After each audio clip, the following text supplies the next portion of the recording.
The federal government is laying out its plan to double the capacity of Canada's electricity grid by 2050. Central to that plan is natural gas. The plan is fourfold: to build the necessary infrastructure to increase the generation, to connect the country's fragmented power grids by expanding transmission lines, to train and retain the skilled workforce, and to manufacture the technology and components needed here in Canada. Prime Minister Mark Carney says it's a plan that will not be easy to execute. The scale is huge, the timeline short, and the task of getting the right mix of power is complex. If we get it wrong, Canadians will pay higher utility bills. If we're too timid, Canadians will end up short of power, losing good jobs and growing reliant on foreign suppliers.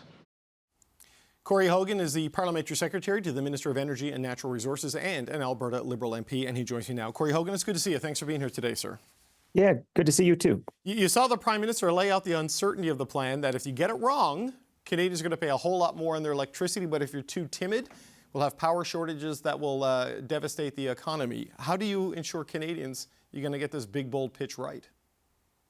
Well, the first step is just making sure that we're connecting with everybody in industry, everybody across the provinces, and building a plan that works for all regions, and making sure it's a practical plan that really keeps focus on the things we want to do. We want to make sure we've got the electricity that's there for industry. We want to make sure things are affordable, and we want to decarbonize. And we know that those things are all served by a good electricity grid, but none of those are going to be dictated by the federal government. It's going to require all of us working together. Well, a lot of those are, electricity grids are provincial, right? So this is a big federal plan that requires a heck of a lot of federal work, or provincial work, excuse me. Yeah, it's a big lift for all of us, and there is a big role for the federal government too. One of the parts of the plan is interties, so connecting the provinces and their grids together, which allows renewables and storage to work together no matter where it is in the country, or at least taking advantage of some of those interties. And there are also things the federal government can do to make it a more competitive environment: regulatory frameworks, tax credits, and the strategy that was released today for engagement. It talks about those things, and it talks about the opportunities that those could unlock. Okay, this requires a pretty big investment, like $1 trillion, I believe was the number that was put out there. Mm-hmm. And the Prime Minister said that Canada is going to use its AAA balance sheet to make sure ratepayers aren't on the hook, I guess, through big investments in utilities that require immediate rate increases to pay it off. But this is yet another big thing that you're putting on the AAA balance sheet. After a while, do you risk losing at least one of those A's?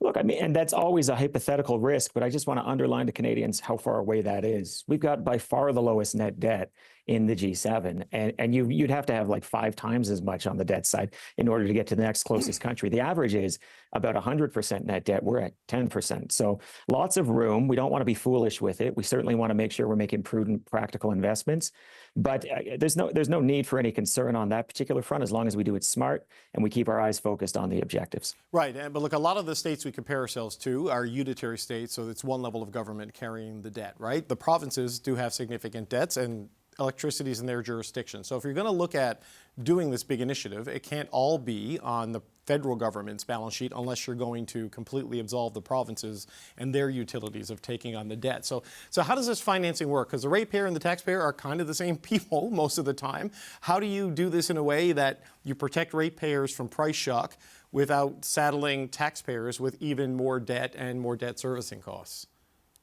Well, that's where you have to thread the needle the Prime Minister's talking about. You need to build what's required. You need to find lower cost options for electricity, and you need to make sure you don't overbuild, which is often been a concern previously. Although it doesn't seem like that is going to be a real big concern between now and 2050, just given electricity projections over the next bit. But there's a practicality that's required there, and that's part of why some of the things that were looked at were how we can make sure that we are in service of our climate goals, making as efficient energy and electricity investments as possible. And that also involves natural gas. Well, how does natural gas fit into that? Because I know it's lower emission necessarily than oil, but it is still much higher emission than nuclear or hydro. Electrification, by a strict definition, means getting rid of all fossil fuels as part of the process, but this includes it. So what kind of mix of natural gas are we talking about here, and where exactly?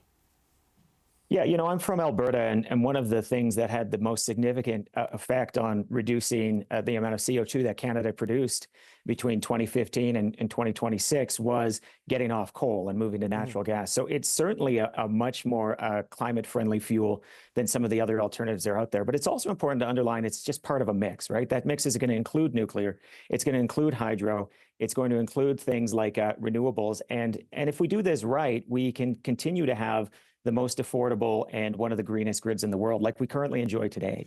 We're building on a very strong foundation as Canadians. Right, but natural gas is often described as a transition fuel.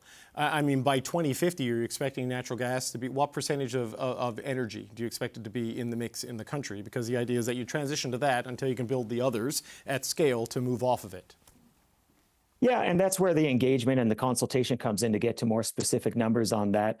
But when you look at the various mixes that are here and you look at the emissions profiles of them, you've got to keep in mind what we're shooting for is net zero. And one of the things that an electricity-friendly grid allows, if it allows electrification of a lot of things that were previously done by combustible fuels, is that more efficient grid will reduce emissions profiles overall. And we're talking about net zero, right? And so we look at offsets and we look at opportunities where we can have the lower emissions profile of natural gas paired with some things that actually may even pull carbon out. Okay, so to make this work, you need the buy-in from the provinces, you need to find the capital without crippling the balance sheet, and you're also going to need the workers, right? And so the Prime Minister talked about 130,000 jobs being created by this. But if you're going to double the rate of house building, do the electricity grid upgrades, build a defense industrial policy, do the major projects, and do the non-major projects that are still important, where do you get all of these people? Because I know the Red Seal program and the Spring Economic Update is going to help, but that's 100,000, and the electrification plan alone is 130.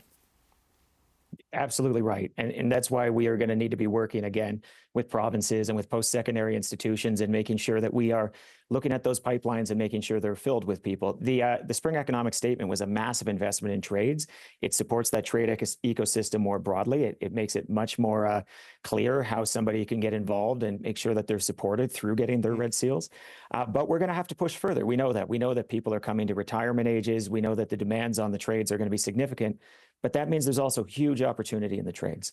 If you are looking for a good paying job that is going to secure you for your whole career, you should be looking at the trades. But do we know if we have that level of interest amongst Canadians at the scale required? Have we done that kind of research as a country?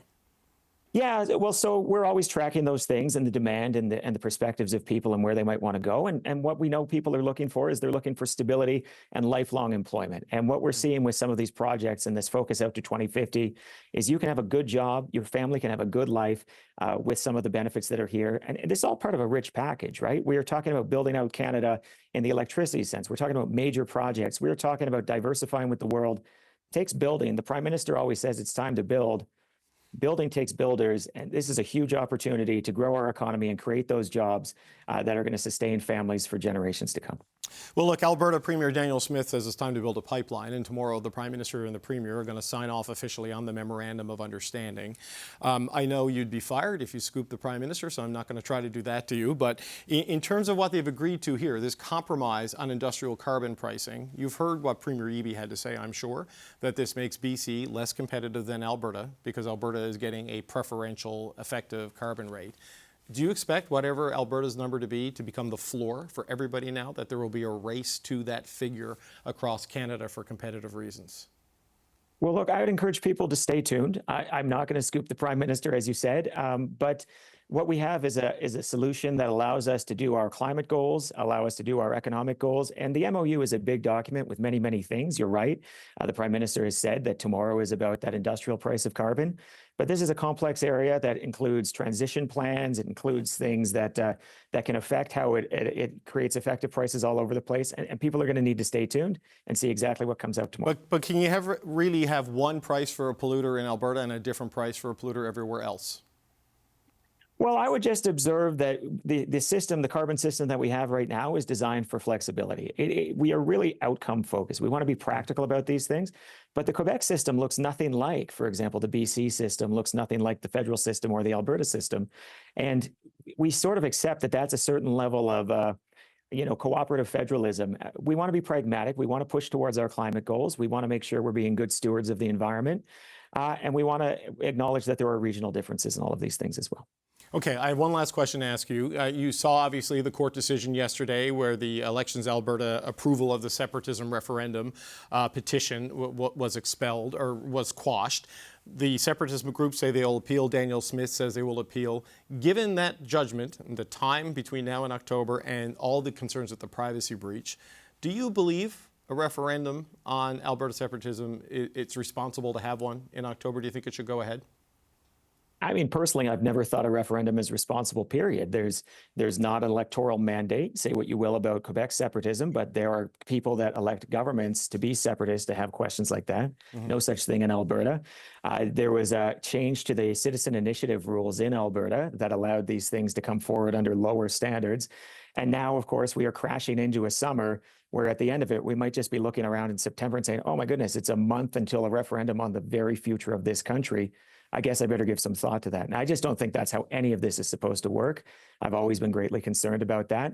And I think reasonably, we should be looking at what paths are forward there. I appreciate that that's just one view, and there are many other views out there. But like, we should be pragmatic. And Albertans deserve a robust conversation if we're going to be forced to have this conversation at all.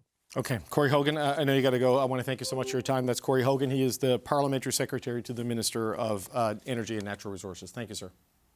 Well, thank you kindly.